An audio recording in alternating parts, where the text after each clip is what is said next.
Very good afternoon. Welcome to the Briefing PM with me, Darren McCaffrey, an hour of the latest political news, analysis, debates here on GBNews. I'm live in the Belgian capital, Brussels, today because there have been three extraordinary meetings focusing on the crisis in Ukraine. NATO members met earlier on this morning. The G7 have also met here as well, with Prime Minister Boris Johnson involved in both of those. And EU leaders are having an extraordinary meeting here in Brussels too later on tonight, with President Biden due to attend that as well, and President Zelensky to dial in from Ukraine. We'll have full coverage of the unfolding crisis and what's been agreed here in Brussels. Also coming out in the next hour, we'll be focusing on domestic issues too, with that spring statement yesterday, the cost of living crisis, and questions about what the government can do more. Was that tax cut enough?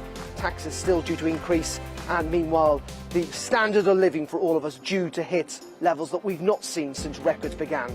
We'll be debating with a Labour and Conservative MP in the next half an hour too. And then at 3:30 we're expecting a live press conference from the Prime Minister Boris Johnson at NATO headquarters. He'll be answering questions from the press following that extraordinary meeting this morning. As always, we will hear from you too on the programme.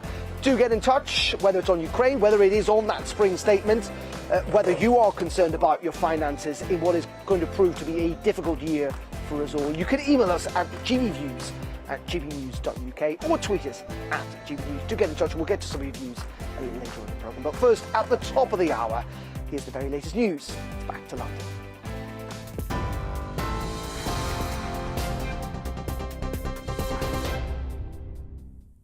Thank you. Good afternoon. It's 2 minutes past 3. I'm Miranda Shunker in the GB newsroom. P&O Ferries has admitted breaking the law when it sacked 800 workers without notice last week. Chief Executive Peter Hebblethwaite acknowledged trade unions should have been consulted first when he was questioned by MPs. He also told them the new crews are being paid below the UK's minimum wage on international routes, but he insists it's legal. We thought long and hard about the routes to this, and we did consider every single option available to us, and we concluded that every single option available to us would result in the closure of P&O. You haven't escaped the law of this country. You've still got to do it within the legal framework. You can't just decide that you're going to absent yourself from the legal system of the United Kingdom. So it was our assessment that the change was of such a magnitude that no union could possibly accept our proposal. Oh, you're right about that, Mr. Hamilton. I've never heard such farcical answers to a series of questions. Well, Transport Secretary Grant Shapps says the government thinks P&O did break the law. We think that they have, and even if they haven't, they're exploiting loopholes to the extreme, and we want to fix that. And so next week we'll be coming forward with a package of measures, including changes to the law, to make it clear if you are sailing primarily from British ports backwards and forwards in our economic zone, then you need to pay the minimum wage. There can be no excuses for it, and we'll force that to happen by law. NATO leaders have pledged more long-term support for Ukraine 1 month after Russia launched its invasion. NATO Secretary General Jens Stoltenberg announced more equipment to help defend against the chemical, biological and nuclear threats, as well as further military assistance. Leaders approved our 4 new battle groups in Bulgaria, Hungary, Romania and Slovakia. These are in addition to the 4 already in the Baltic countries and Poland. So we have 8 multinational NATO battle groups now, from the Baltic Sea to the Black Sea. Addressing the summit, Ukraine's President Vladimir Zelensky thanked NATO for its support, but re-emphasised the need for more military aid. I'm sure you understand that Russia does not intend to stop in Ukraine. It wants to go further, against eastern members of NATO, the Baltic states and Poland for sure. Will NATO then stop thinking about it, stop worrying about how Russia will react? Who can be sure of that? And do you have the confidence that Article 5 will work? Boris Johnson says Russian President Vladimir Putin has already crossed a red line with his barbarism. He made the comments as Britain announced a new support package for Ukraine, including 6,000 missiles. The Prime Minister says the UK is providing anti-tank and high-explosive weaponry to keep the flame of freedom alive. I think that the reality is that Vladimir Putin has already crossed the red line into barbarism, and I think it's now up to NATO to consider together the appalling crisis in Ukraine, the appalling suffering of the people of Ukraine, and to see what more we can do to help the people of Ukraine to protect themselves, see what more we can do to tighten the economic vice around the Putin regime. Well, the government's also announced sanctions against a further 65 individuals and businesses linked to Russia. The Foreign Secretary tweeted that restrictions against those involved the Wagner Group of mercenaries, the stepdaughter of the Foreign Minister Sergei Lavrov, and the CEO of Russia's largest bank, which have been enforced. It brings the total number of sanctions by the UK to more than 1,000. Ukraine's Ministry of Defence claims it's carried out a strike on a Russian ship. Footage has been released of the vessel on fire, emitting a huge plume of smoke in a port near Berdyansk. Ukrainian officials say it's the large landing ship Orsk, which they claim is an important part of Russia's military machinery. The Chancellor has said challenging and uncertain times lie ahead for the country. That's as forecasters predict the biggest fall in living standards on record. After his spring statement, Rishi Sunak said he will support hard-working families, but Labour says he's done nothing to tackle the cost of living crisis. Chief Secretary to the Treasury, Simon Clarke, told GB News the statement was appropriate given the current climate. We are in a very, very uncertain world at the moment, and we would be risking the public's money and crucially the delivery of vital public services if we were to spend right up to the limit here. We have to be cautious. Well, you're up to date. This is GB News. We'll bring you more news as it happens. Now back to the briefing with Darren McCaffrey.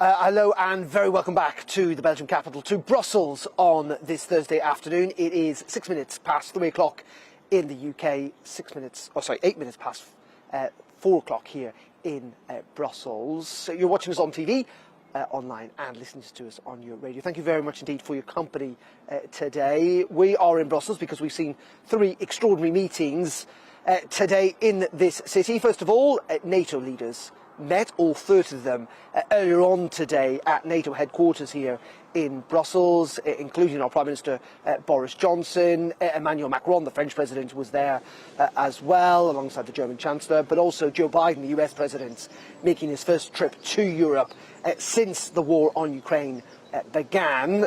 NATO having now approved, essentially, an extension of the new battle groups in Eastern Europe, 4 new battle groups, doubling essentially their presence in Eastern Europe in countries such as Hungary, Bulgaria, Romania and Slovakia. That was announced by Jens Stoltenberg earlier, who said that the invasion had changed the security situation in Europe for the long term and that NATO was now prepared for the long haul. We also heard from President Zelensky today. He's also due to address EU leaders and the US President a little bit later on this evening, I think around 7 o'clock our time. He is asking people everywhere to take to the streets and show support of Ukraine to mark 1 month on since that Russian invasion.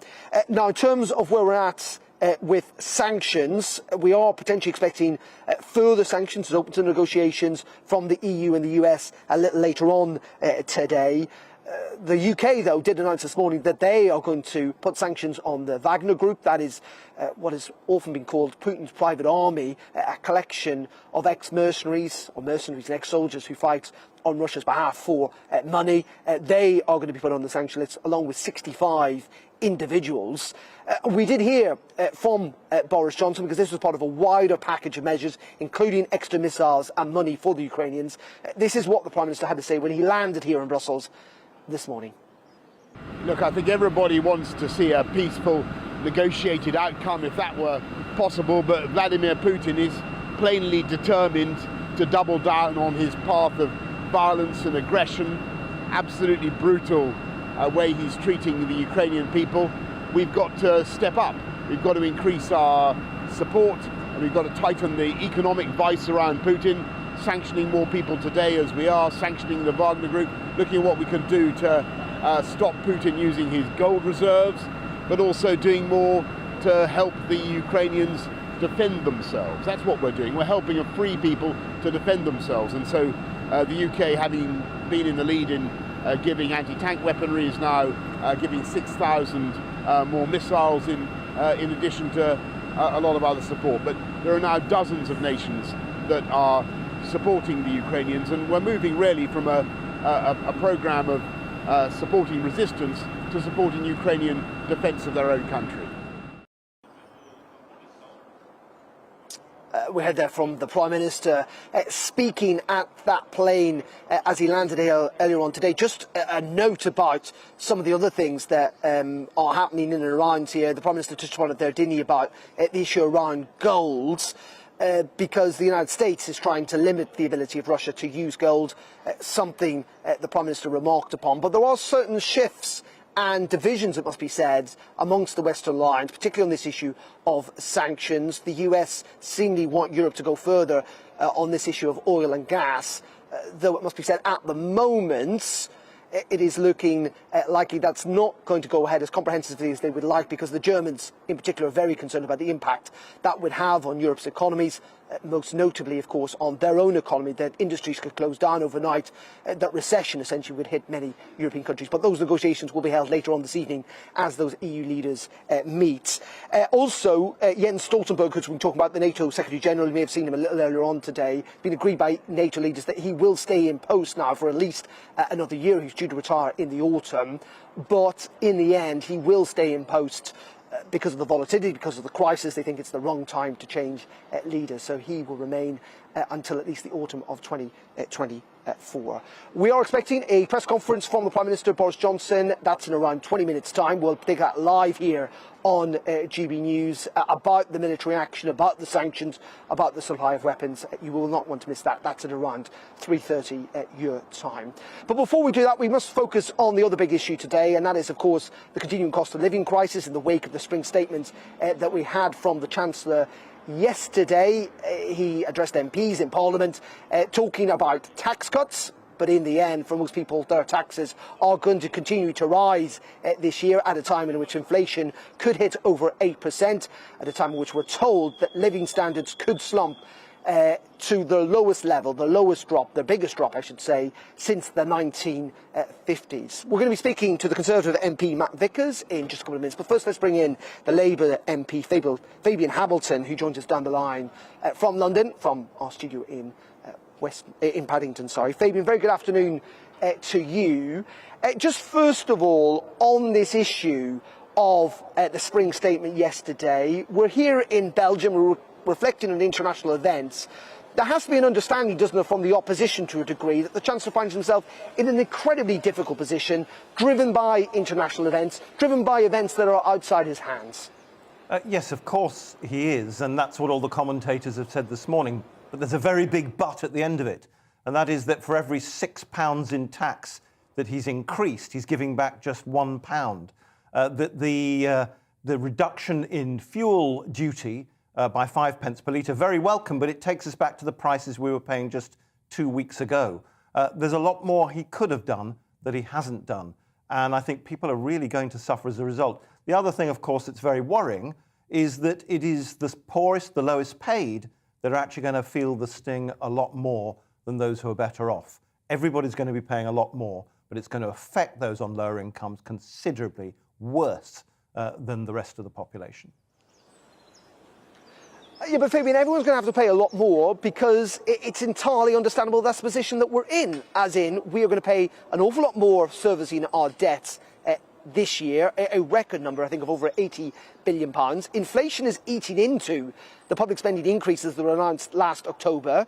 So the National Health Service budget may well be increasing, but lots of that will be taken away by inflation. Taxes are at the highest level in terms of a burden for 70 years, really since the Second World War.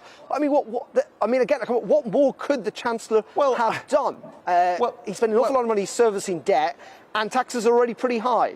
Yes, exactly. So he could have delayed the increase in national insurance contributions, because on the one hand, he's asking us all to pay a lot more on national insurance, and on the other hand, he's giving a tiny little bit back. But actually, let's look, for example, at the massive profits that Shell made in the last 12 months, nearly $20 billion. Now, that tells me that the prices they're charging for energy are far too high.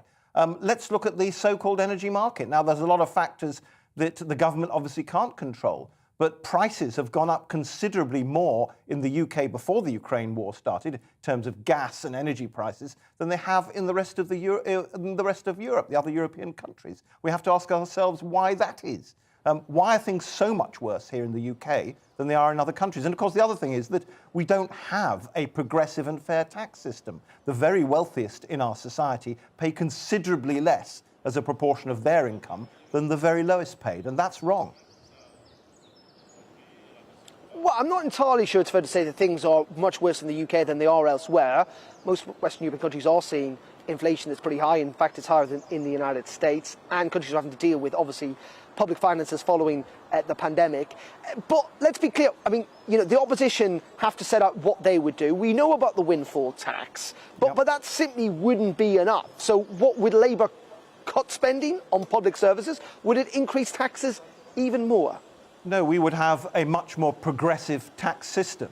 For example, I seem to recall in the 2012 budget, the then Conservative Lib Dem coalition government cut tax for the highest paid. Now, it could be argued, and it was argued at the time, that meant more actual tax take was coming, but I think that's been disproven since. The fact is that we have one of the lowest tax rates for the richest and wealthiest in our country, compared with other countries in the G7 and indeed in the G20. So it seems to me much more progressive taxation and a stimulus to our economy, investment in infrastructure, which in itself creates jobs. We've seen how brilliant Crossrail is in London. But if you live in Leeds, the city I represent, public transport's appalling. If we had the kind of infrastructure investment that we really need in our major population centres, that would create jobs, and creating jobs would begin to regenerate the economy. If we have economic growth, the tax take increases. That's how we would do it, investing in our people through education, through job creation, through infrastructure projects that are so badly needed. We don't have them, we really need them. The government has done nothing apart from Crossrail. And actually that was a Labour government initiative. OK. We'll leave that for the time being if we can, Fabian. I just want to focus very briefly on what's happening here in Brussels on foreign affairs, because I know you're a shadow foreign affairs spokesperson as well. Apparently the Kremlin in the last 24 hours or so has branded Boris Johnson as the most active anti-Russian leader, a sign that clearly the Prime Minister is getting under the skin of Putin's regime. Should the Prime Minister wear that with a badge of honour?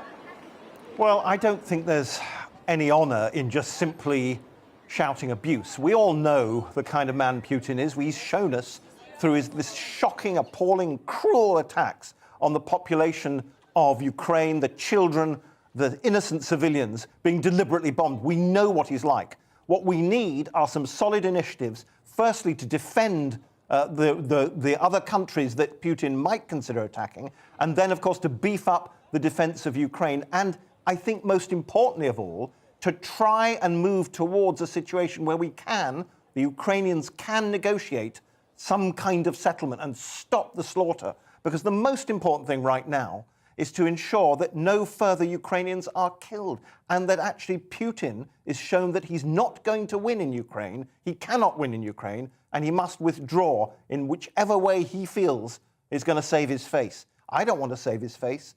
It's up to the Russian people, the generals, those within the Kremlin to decide what they're going to do about him. But the slaughter has to stop. And that's the most important thing right now, rather than trading insults and being the most abusive towards Putin. It's not going to get us anywhere. OK, Fabian Hamilton, as always, appreciate your time. Thank you very much indeed for joining us here on GB News. That's Labour's Fabian Hamilton. Well, let's bring in the Conservatives, Matt Vickers, who also joins us down the line from London. Matt, very good afternoon to you. Thanks for joining us here on GB News. Let's focus on the spring statement yesterday. When you look at it, even Conservative supporting papers, even Conservative supporting think tanks, not terribly happy with the Chancellor's statement yesterday. We are looking at a situation in which inflation is going to hit over 8%, where public spending is being squeezed because of that inflation. Our interests on debts are at record highs, and we're all looking at a massive drop in our standard of living, a drop we've not seen since records began. That is not a good state of affairs, is it? Yeah, but what you've got to think about is the causes of this. This is a global crisis. These increases in prices are being felt across the globe. They're not something we can turn off or on, and not something we're entirely responsible for. It's the events of the world that have caused them. But actually, what did we see yesterday? The biggest cut in personal tax for a quarter of a century. Sizable change to try and get in there. But you know what? Actually, when you look at the circumstances that we find ourselves in as we enter this cost of living crisis, we've just been through a pandemic where we saw the government spend £410 billion supporting people, keeping the economy ticking, employing, paying the wages of 13.5 million people. And that's why we've emerged the other side, because of those tough decisions that we've made, because of the support that the government's put in place. We've emerged with more people on payroll than we had beforehand. We've emerged as one of the fastest growing economies in the G7. We're now going to have to do everything we can to support people in these very challenging circumstances that we find ourselves. Yeah, well, you say that, but that's not what's happening here. Let's be honest about this. Britain is the only member of the G7, the major global economies in this world, who, in the midst of an inflation crisis, are increasing people's taxes. You talk about that tax cut yesterday. That's like me saying to you, give me a quids. Oh, and actually, sorry, I'll give you 15p off. I'm still increasing your taxes. Most average people in this country are going to be hundreds of pounds worse off. Forget about inflation, forget about rising energy prices. They're going to be worse off this year because of tax increases that are going ahead. No other country in the G7 is doing that. We're hammering people twice, aren't we, with increased inflation and tax rises. No, national insurance contributions. We've seen the increase, the put forward, the levy that's going in. Actually, 70% of workers will now not be subject to that, because what we did yesterday in increasing that threshold means that 70% of 30 million people are actually getting a tax cut, 330 quid in the pockets of those who need it most. We're seeing the rebate on energy, that's going in there. We're also seeing that home support fund that's going to local authorities, because local authorities know those people who need it most and are most vulnerable in their area. This is the biggest cut in personal tax for a quarter of a century. However it gets wrapped up. Matt, hold on. Sorry, Matt, I'm not going to... Matt, there's a bit of a delay. I'm not going to let you get away with that. This is a tax cut to a tax that was introduced only last year and actually hasn't come into play yet. It's coming into play next April. It is not, in the space of a year, or what's going to happen, it is not a tax cut. People are going to pay more taxes from next month. It's a tax cut to a tax that's been announced that's going to come into play next month.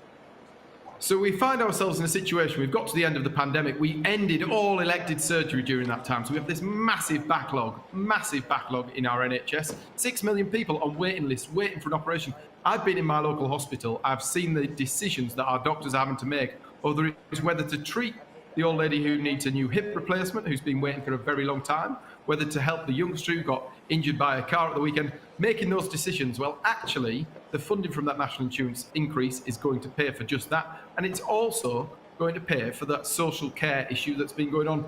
Governments have kicked the can down the line for years and years on adult social care. This money is going to be spent solving that. But actually, that change that we put in means those who need money most, those who are in the toughest of circumstances and have lower incomes, 70% of people, 30 million people, are actually getting a tax cut, £330 in their pocket. Well, we'll not go over that again, but I'll just, one final question to you, Matt, and this is on inflation and the cost of living crisis. Many suggesting, and we heard this from the Resolution Foundation today, lots of people in this country are going to end up back in poverty again, that the government doesn't properly understand the scale of what is going to hit ordinary working people in the months to come. Is your expectation the government's going to have to come back potentially in the autumn and revisit this, not least of all because energy prices are likely to increase yet again in October? The government, during the pandemic, the government responded to changing circumstances, to changing challenges. It's responded yesterday with their biggest tax cut in quarter of a century. I'm sure that depending on what the circumstances are in October, the government will be coming back and looking again, yes. Matt, so are people's taxes going up in April or are they going down? We're seeing the cut so that those on the lowest incomes are actually getting a tax cut. No, but they're not, though. Their taxes are still going up. Yeah, there's a small percentage who will potentially not end up paying tax because the threshold's been increased, as you're right. But for the vast majority of working people, their taxes are going up next month. They are. There is nothing small about the number of people who are benefiting from that change. 70%, 7 in 10, are going to get money back, even after the increase in the levy. That's where we're at, 70%. Yeah, but 100% of though, at the end, this is a slightly ridiculous argument. Their taxes are going up. Yes, they're getting a slight cut of what they potentially were going to have to pay, but overall, their taxes are going up. People are not seeing their taxes cut next month. People are seeing their taxes increase. When the levy goes in and that increase goes in, of the people, all of the people, even after the levy has increased, 70% of them are going to get a cut. They are going to pay less than they would have been paying because of that increase in the threshold. I realise this is very complex. 70% of people are going home with more money in the pocket than they enter. 330 quid, in fact. Okay. I mean, we could go about this all day, but I'm sure people will be able to read into it. Well, I'm sure they will notice when they start getting their pay packets next month about whether they're better off, whether the government has cut their taxes for them. I just very finally, before we let you go, just on this issue of looking after those on the lowest paid, it's pretty clear from the analysis that we've seen from the IFS, from the Resolutions Foundation and others, that actually, the government haven't targeted the potential economic windfall they've got with higher tax revenues to help the most disadvantaged. And that is going to mean that there will be more people in poverty at the lower end of the income scale. I mean, this is not me saying it. This is the IFS, a pretty well-respected think tank. Do you know what? A lot of commentators have talked about the amount of money that we're getting in terms of headroom. Actually, when we see what's gone on recently and we see the changes and the turmoil, any minor change in that projection actually wipes the entire thing out. That is what economists are saying. They're saying that we haven't got that much to play with. Actually, do you know what the interest payments that we're going to make on the national debt are expected to come to? £83 billion. All you need is a percentage point one way or the other, and you wipe the entire thing out. We are in turbulent times. We've been in turbulent times for a long time. It's right that the government acts to support people as best it can, but it's also important that we act in a way that the national economy, that we balance the books and keep the country in a good way. What if we do need to come back to the table in October and look again? We need that money in the bank. Okay, Matt Vickers, really appreciate your time. Thank you very much indeed for joining us here on GB News. Thanks a lot indeed.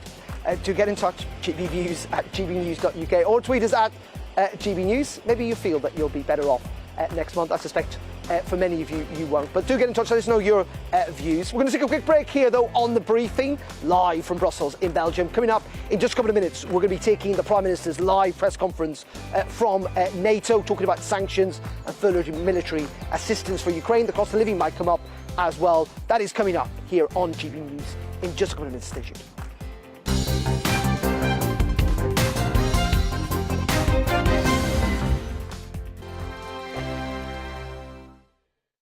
GB News is the UK's home of discussion and debate from all perspectives. To stay up to date on the latest stories, make sure that you subscribe to the GB News channel right here on YouTube. You can watch us live 24/7 across the whole world. You can also check out exclusive content and catch up on previous episodes of your favourite shows. Every day, we ask the questions that you'd ask, so why not add your voice to the conversation in the comments section? Don't forget to subscribe. We are GB News, Britain's news channel.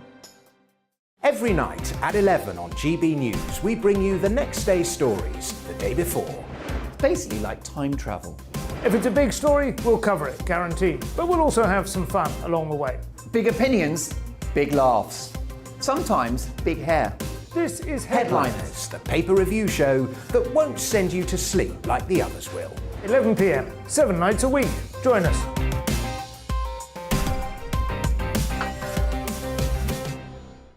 Hello there, I'm Eamon Holmes. And I'm Isabel Webster. And we hope you can join us for Breakfast with Eamon and Isabel. You make me laugh out loud, belly laugh. Is that important first thing in the morning? Yeah, absolutely. And there's me trying to be deadly serious. News is a serious business. Yeah, I have to rein you in sometimes. Well, it doesn't stop us laughing at it. It doesn't stop us having an opinion on what's going on. Yeah. And it certainly will not stop us reflecting what you think. Weekdays from 6 to 9:30 on GB News.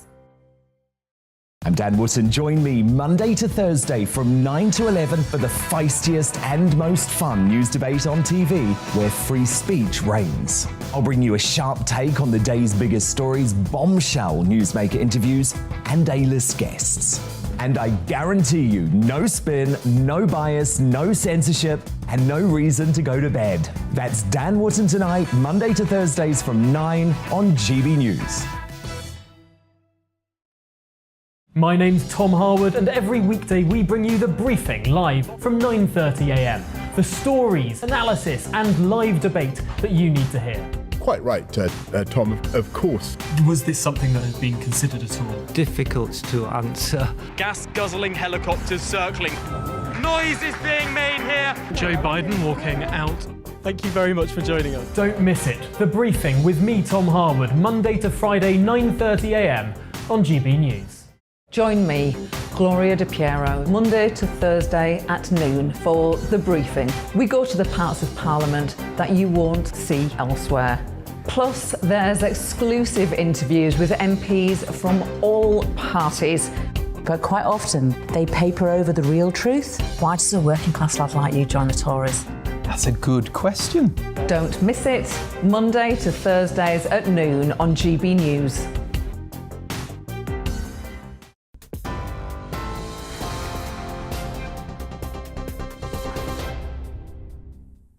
Good afternoon, it's 3:32. I'm Miranda Shunker in the GB newsroom. P&O Ferries has admitted breaking the law when it sacked 800 workers without notice last week. Chief Executive Peter Hebblethwaite acknowledged trade unions should have been consulted first when he was questioned by MPs. He also told them the new crews are being paid below the UK's minimum wage on international routes, but he insisted it's legal. NATO leaders have pledged more long-term support for Ukraine 1 month after Russia launched its invasion. NATO Secretary General Jens Stoltenberg announced more equipment to help defend against any chemical, biological or nuclear threat, plus further military assistance. Ukraine's Ministry of Defence claims that it's carried out a strike on a Russian ship. Footage has been released of the vessel on fire, emitting a huge plume of smoke in a port near Berdyansk. Ukrainian officials say it's the large landing ship Orsk, which they claim is an important part of Russia's military machinery.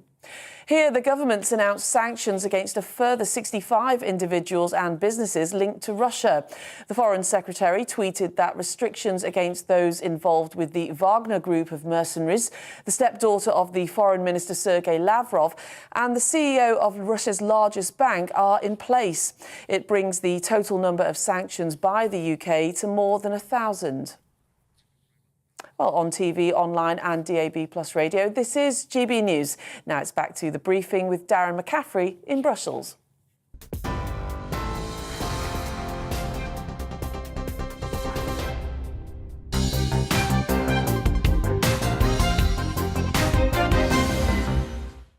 Yeah, very welcome back to The Briefing here on GB News. It is just after 3:30 in the UK, 4:30 here in Brussels. We're live in the Belgian capital, where leaders from across the world will be meeting today at NATO, the G7, and now at the EU level. EU leaders that meeting just about to begin, actually, in the next half an hour or so, just on the road from where we are here in the centre of Brussels. Joe Biden, the US President, due to attend that meeting. We're also expecting in the next couple of minutes, going to bring you that live, Boris Johnson due to speak to the press about those NATO and G7 meetings this morning, about extra sanctions and military assistance for Ukraine. We'll bring you that live as soon as it happens. But first, let's bring in an MEP who joins me here in Brussels. That is Gunnar Beck, who is a member of the AFD, but an MEP here since 2019. Thank you very much indeed for joining us.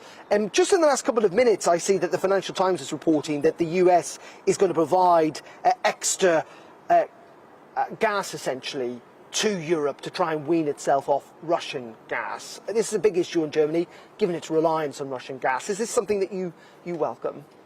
Well, I think we need to know the details. Germany gets about 60% of all its gas imports from Russia. It'd be very difficult for the US to supply the whole of it. Yes, but obviously I think the sanctions mean that the EU is now looking for other suppliers, and they must be found. Are you happy that Europe's been weaned off Russian gas? I mean, many people have accused your party of having sympathies towards Russia in the past. You're branded as a far-right party in Germany. Are you happy with the current German government's position on this? Well, I think these things have always been a bit exaggerated. I think it's very obviously the reduction of dependency on any single supplier is a good thing. I'm a bit sceptical how far that can go right now. So if you get about 60% of your supplies from one country, it'd be very difficult to get the entire 60% from elsewhere. That's really what if it's possible, and if it's not vastly more expensive, then there's no reason why that shouldn't happen. I think once you get into price and restrictions on consumption, then it gets a bit tricky. Is Vladimir Putin a war criminal? Well, he's certainly violated international law when he invaded Ukraine. That's right. Have the Russians committed war crimes in Ukraine, from what you can see? Well, I think the reports are very contradictory. It's possible. I cannot deny or confirm it. I mean, one hears a great deal. One gets a lot of reports every day. They tend to conflict. What is absolutely clear is that the invasion of Ukraine is a violation of the UN Charter and of international law. When it comes to all the rest, I think we have to see later, because I'd say even the status of the term war crime, the very definition of it, is probably a bit blurred at the edges. So I don't want to rush into any conclusions before I've seen an incontrovertible evidence. I put that question because, of course, Joe Biden has described him as a war criminal, and I think the US said it had evidence for that. Well, we'll see how that plays out. Do you think in the big grand scheme of things, given the invasion has gone ahead, that particularly Germany, and maybe your party to a degree as well, to a large degree, has misjudged Vladimir Putin, that have been essentially too nice to him over the last 10, 20 years? It's very difficult to say. How's it difficult to say when... Well, it's very difficult to say. Well, many people would suggest that the acquisition of Germany, or Germany not being tough on Russia, is maybe one of the reasons that Vladimir Putin felt he could get away with invading Ukraine. Well, that's one view. It's a plausible view, absolutely. But we don't know with absolute certainty what course of action would have deterred him from the course of action he's chosen now. I mean, appeasement was certainly not a good policy in the 1930s. There are those that argue that it was rational because it allowed Britain to rearm and therefore delay war against Nazi Germany for a year or two. Not all cases are analogous, but to the extent to which intense economic relations with Russia acted as an encouragement to the current war, then that was mistaken, of course. Do you think there should be further sanctions? Do you think Germany should increase its military supplies to Ukraine? Well, that's now a very complicated question. On sanctions, perhaps 2 points, and then if we have time, a bit more on the delivery of arms. Sanctions, well, there are 2 key issues here. One is, should we adopt sanctions that hurt us as much as, or nearly as much, as the country they are targeting, namely Russia? In the case of Germany, which, as I've already said, gets 60% of its gas from Russia and a large part of its oil imports, that's a very painful assessment. Secondly, well, we are all looking forward to we are all hoping this war will end fairly soon, and then sanctions will become an issue, because of course they've got to be put on the table in any peace settlement. So that has to be borne in mind. We don't want to get into a situation where a peace settlement will be hindered by further action. So I think these are 2 considerations that I think have to be borne in mind. Further arms deliveries, well, I think there's a clear there is a distinction between arms deliveries and being a belligerent. To some extent, there's a continuum from one to the other.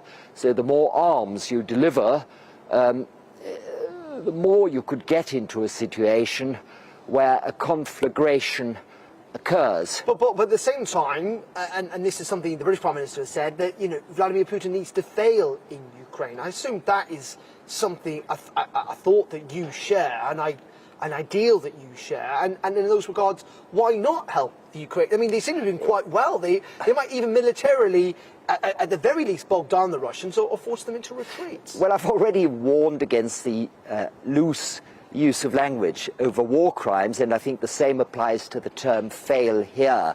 I think there's a huge discrepancy in military power between Russia and Ukraine.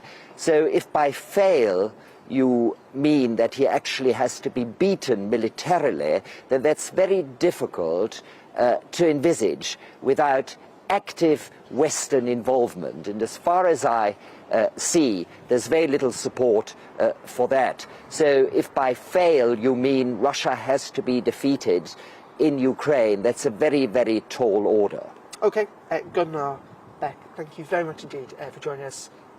Represents the AfD. Thank you very much for inviting me. Many call it a German far-right party, but an MEP since 2019 here in Brussels. Thank you very much indeed. Thank you. Goodbye. Thank you. To get in touch, GBViews at gbnews.uk, or indeed tweet us at GBNews on that, or indeed the cost of living crisis that we were debating a bit earlier on with some MPs back in Westminster. We're going to get to your views a little later on. Also, just to remind you, we are hoping to hear from the Prime Minister. He's running a little late, as these things tend to do. He is due to hold a press conference at NATO headquarters in, well, we thought at about 3:30. It's now 20 to 4, but we will bring it to you live when it happens. It is due to start pretty soon. But first, let's get the view from Poland, because I have a chance to speak to George Brzezinski. He is a Polish journalist who is based in London, Warsaw, and here in Brussels, about what his sense is of the Polish response to this crisis. Of course, they have welcomed more refugees than any other country in Europe. They have also helped militarily Ukraine out a hell of a lot, frankly. They very much are on the front line to a large degree when it comes to the Western support for Ukraine in this war with Russia. And I began by asking him about the number of refugees and the impact that was having on Polish society. There is indeed a certain affinity with the Ukrainians. They're similar to us. They look just like us. Therefore, it's easier to just support a neighbor in need. But it's not that. Poland, throughout various conflicts around the world, has helped refugees, whether they were Jews during the Second World War that were haunted by the Nazis, just as Ukrainians today are fleeing Ukraine because of the Russian invasion. The Ukrainians are all over every single Polish cities. Wherever you go, you hear Ukrainian or you hear Russian. This solidarity comes from our hearts. I spoke to a priest the other day and he said, Poles, we're mostly Catholics and we have to seek help and we have to give help to all those that are in need. Many would say, though, that didn't happen when it came to Syrians, for example, or Afghans or Iraqis. When one looks at what Belarus tried to do just last year, they got economic migrants from around the world. Those people very often paid tens of thousands of euros to smugglers. Then mostly able-bodied men were pushing the border illegally. That's very different to the situation that we have right now at the Polish border. These are mostly women, children. They're all going through the gate legally and asking for either refuge or to just stay in Poland for some time. So it's almost incomparable. Let's move on to the politics of this. There seems to be a bit of a divide in the kind of Visegrad group, isn't there, to a degree? Hungary not quite as belligerent in some ways when it comes to sanctions and military aid as the Poles. Is that a fair assessment? Unfortunately, Hungarians throughout centuries, they enjoyed that neutral political statement. It is, to some extent, slightly disappointing because we need unity now. We need strong statements sent to Russia for what they're doing. Hungarians are helping, but they're also playing their political game. I do think that the Visegrad can count on each other. All the countries are actually speaking together. Just recently, the Visegrad countries visited Boris Johnson to London, and we spoke in one voice. We may have some differences, but on this we are united. Just in regards to doing more, there is a sense that Poland does want, particularly Western European countries, to do more, like Germany and France. Yes, I spoke to the Polish Deputy Prime Minister. He said he's disappointed with the European Union. Poland just took in over 2 million refugees. That's more than any other conflict since the Second World War, that at least in our European continent. It's incredible. And how much help are we getting from the EU? Not much. There are sanctions, great. There is humanitarian support, it's coming. But as you may have seen here in Brussels, there were some people from the German delegations that tried to delay those sanctions. We need unity right now, and Poland needs help. And can you imagine, I spoke to another politician who told me that when they asked for cash from the EU, which is cash belonging to the European people because we are paying that in taxes, when they asked for that aid from the EU, they just said, oh, you need to file an application in a few months' time, maybe you will get it. Ukraine needs help right now, and so does Poland, because we're accepting so many refugees. And just very finally, in terms of the military effort, does Poland want to see NATO go further? We've had a meeting today of NATO leaders. I mean, there is still no sense of a no-fly zone. Some countries not actually donating much military aid. Is Poland looking for further action from NATO, even if that risks intensifying things?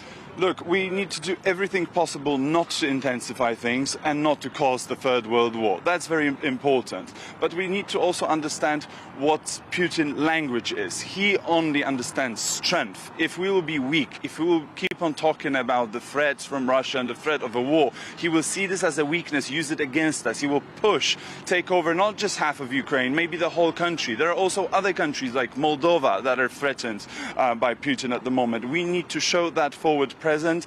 NATO needs to do more. Of course, we should not get into a conflict with Russia. That would be a threat to our civilization and to the whole continent. But at the moment, Ukraine is fighting for Europe, and we need to do everything possible to help them. There we go. That was George Basinski, who is a journalist based here in Brussels, but also London and Warsaw, talking to me a little bit earlier about what he feels Poland needs to do. Now, we also heard a little earlier from Jens Stoltenberg. He's the NATO Secretary General, a man who's going to be in the job now for at least another year and a half after his term was extended today by NATO leaders, given the war in Ukraine. But he was making it clear that NATO is bolstering its defences in those NATO countries that surround Ukraine, essentially on its eastern flank, places like Romania, Bulgaria, Hungary and Slovakia. Here is Jens Stoltenberg speaking after that leaders' meeting a little bit earlier this afternoon. Leaders approved our 4 new battle groups in Bulgaria, Hungary, Romania and Slovakia. These are in addition to the 4 already in the Baltic countries and Poland. So we have 8 multinational NATO battle groups now, from the Baltic Sea to the Black Sea. Across Europe, there are 100,000 US troops supporting NATO efforts, and European allies and Canada have also stepped up. We have 40,000 forces under direct NATO command, mostly in the eastern part of the alliance, backed by major air and naval power, including an unprecedented 5 carrier strike groups from the high north to the Mediterranean. Today, NATO leaders agreed to reset our deterrence and defence for the longer term, to face a new security reality. On land, we will have substantially more forces in the eastern part of the alliance at higher readiness, with more pre-positioned equipment and supplies. In the air, we will deploy more jets and strengthen our integrated air and missile defense. At sea, we will have carrier strike groups, submarines, and significant numbers of combat ships on a persistent basis. There we go, that was Jens Stoltenberg speaking a little earlier. That was NATO. We have the G7. Now we're seeing EU leaders travel across town, actually, here to the EU quarter in Brussels, where they're due to meet this evening. They're going to hear from President Zelensky. He's going to dial in. President Biden also due to attend that extraordinary meeting. And this is where the big discussion is coming down to tonight, which is on further sanctions from the EU. And there is a divide between those countries that want to see the EU go further in terms of sanctions, particularly on oil and gas, something supported by the United States.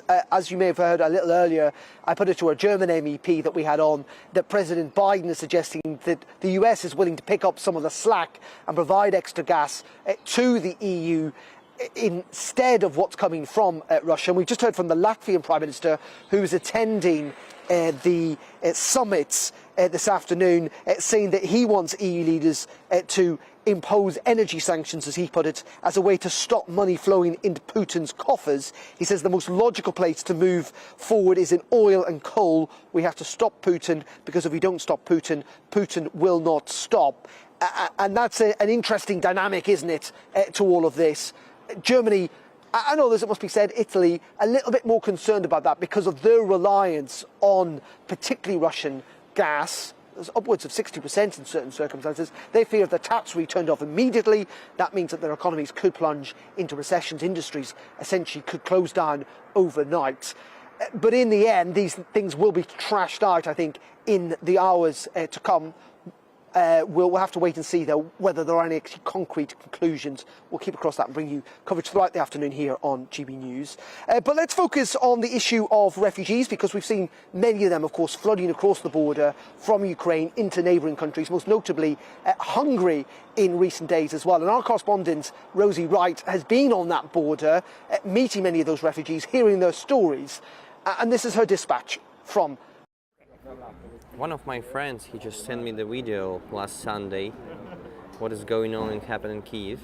It was a missile attack and shooting just near my home. I bought this flat. I collect money for whole of my life to build one room flat on the first floor in a small Soviet Union home. Like, I remember this night when this war started, I was awake at 4:30 and see my sisters tried to contact me to say me they need to go to Poland because it's crazy. They started shooting missiles even to Korosty in my city. Thankfully, thanks for French volunteers, Tatiana. She helped me to find a place in France, and my family now is safe. And 14 members of my family they moved to France. Do you know what's been really amazing over the last just like 10 days or so is that you're a man of real logistics. So not just helping us with all the different languages that you speak, but connecting different journalists with other stories, humanitarian aid with people. Yeah, suddenly I met 2 volunteers from Spain. They tried to find someone who speaks English or Spanish. But I had some experience. I speak Spanish, and we tried to speak with them. He said that they have some medical treatment, even insulin. But for now, for Ukraine, it's so important. And I say we can collect and send directly to Ukraine in 1 hour. And my friend Alex, He's volunteer. He can't take everything and send. Now everything is on safe in the hospital, and I'm thankfully gracias for these volunteers. It's great guys. People have got really different ideas, predictions about how this is going to run. What do you think is going to happen next? Yeah, we will defend our country. We will stay safe with Ukrainian spirit. Maybe in the next few years it can be the real war with Russia, but we don't know it yet. What do you think will stop Putin? Nothing stop him. He's crazy. He's real. He doesn't care about anything, about the whole nations of Russia. He cares just about his ego, about his imperial ambitions. That's it. There you go. That was Rosie Wright speaking to some of the refugees who have fled across the border into Hungary over the last couple of days and weeks. Millions, of course, have fled, not just into Hungary, but Poland and indeed elsewhere in Europe as well. Lots of you have been getting in touch here at GBViews at gbnews.uk about the issues been covering on the programme, the war in Ukraine and also the cost of living crisis. Bob says, please could we get a sense of perspective? What does it matter about the rise in inflation and the cost of living? At least we're not in Ukraine being attacked by Putin and his army. Shane says it's high time that GB News had a serious debate about issues around fracking, nuclear power and fossil fuels. And Ron says politicians must stop these mischievous lines and spinning facts. Tell the electorate as it is, good or bad. Well, if that happens, that would be quite something, Ron. That is it from me for today. Boris is due to speak very soon. We will bring that live on GB News. These things late as always. Up next, it's Colin Brazier. I'm back next week. Here's the weather. Goodbye. Good afternoon, Alex Deacon here with your latest weather update from the Met Office. Friday is more of the same. Plenty more sunshine to come across the country. Again, like this morning, it'll be a little chilly first thing, but pretty warm by the afternoon. Here is the reason why this chunky area of high pressure has moved in and isn't moving very far very quickly. So keeping things fine overnight. We have seen more cloud today across Scotland and Northern Ireland. That cloud will tend to melt away. There are one or two isolated showers around this evening as well, but they're also disappearing. Some mist and fog is likely through the night across Northern Ireland, but also one or two patches possible over eastern England. But for most, it's dry, it's clear, and it's turning pretty chilly. Temperatures down close to freezing in towns and cities, lows of 2 there in Cardiff and London. Certainly in rural areas, there'll be some pockets of frost on Friday morning, but plenty of sunshine as well. We will start misty and murky across Northern Ireland, parts of southwest Scotland, but any mist and fog should tend to clear away. It's not sunny everywhere. A weather front will bring cloud and rain to Shetland at times. May edge towards Orkney as well. So just 9 or 10 here, but elsewhere in the sunshine, widely into the mid to high teens, 19, 20 Celsius is possible. It will be cooler on the East Anglian coast and the Kent coast because of a bit of a brisk breeze picking up here during Friday.